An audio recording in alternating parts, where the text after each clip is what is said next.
Bonjour les petits loups, comme je vous le disais précédemment dans une vidéo, nous allons faire la différence, enfin un comparatif entre un 24-36 et un micro 4 tiers. Alors, j'ai pris un micro 4 tiers parce que j'ai un micro 4 tiers à ma disposition, le Lumix GF1 qui date de quelques années. Parce que bon, par rapport à un compact, effectivement, on va avoir à peu près les mêmes spécifications, sauf que bon, le compact, c'est encore plus prononcé que ça. Donc vous allez voir que dans cette vidéo, nous avons un flouté derrière le premier plan. Alors le premier plan sera net, et le second plan, avec le 24-36, sera légèrement flou.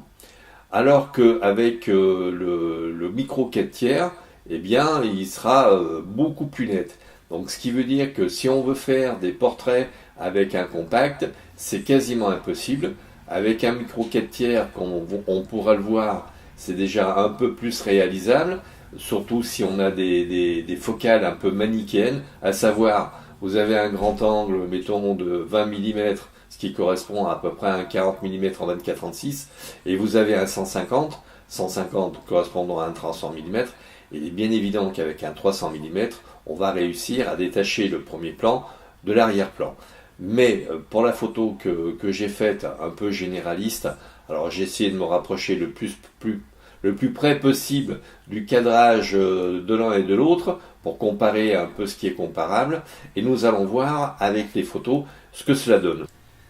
Alors, comme on a pu le voir sur les photos côte à côte, les images sont presque comparables et on peut vérifier, là maintenant avec chaque photo mise en vidéo, vous pouvez voir dans cette première photo du GF1 qu'en fait, si on regarde bien l'ensemble, tout est presque net.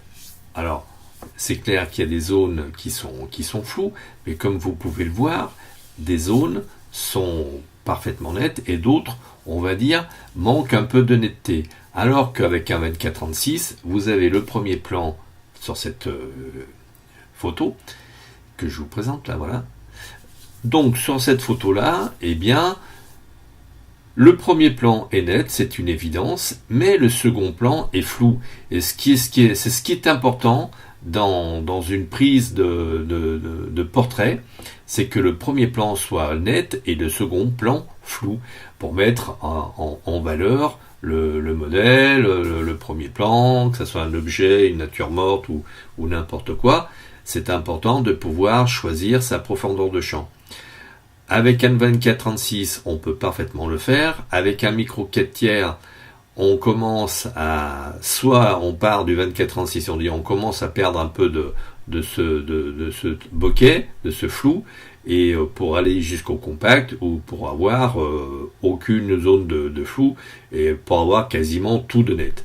Donc voilà, la grosse différence entre le compact, pas forcément au niveau du prix, parce qu'il y a des compacts experts qui coûtent quasiment dans les 1000 euros, alors qu'on a des 24-36 d'entrée de gamme et de milieu de gamme, avec objectif compris, qui sont entre 350-400 euros et beaucoup plus. Mais l'entrée de gamme et le milieu de gamme peuvent commencer entre 300 et 500 euros.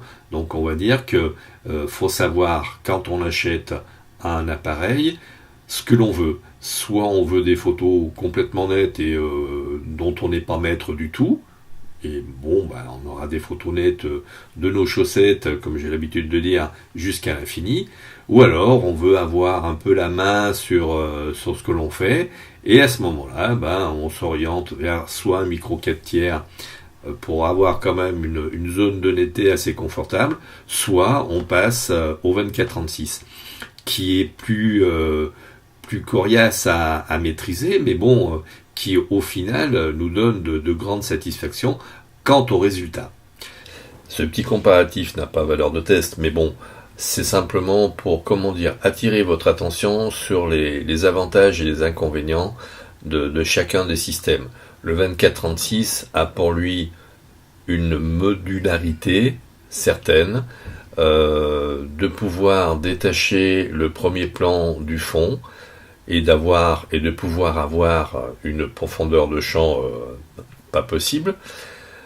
Le 4/3, le micro 4/3 utilisé entre autres par Panasonic, par Olympus, a le mérite entre guillemets d'avoir les qualités des deux systèmes, des deux autres systèmes, du 24-36 et du compact.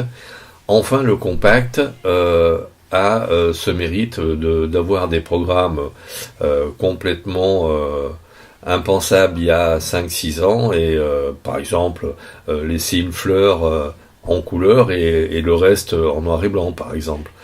Ça en automatique sur des compacts, j'ai vu ça, ouais. Bon, ceci dit, si on veut faire du portrait avec un flou derrière, bon bah là c'est marqué défendu.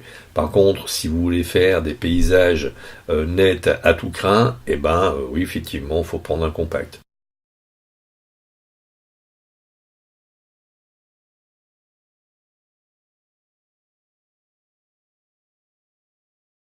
Maintenant, voilà, vous voilà averti.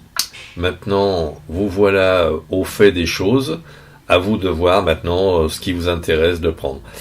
Sachant, je me répète encore une fois, que c'est pas nécessairement le prix qui fera la différence. Je vous dis à très vite.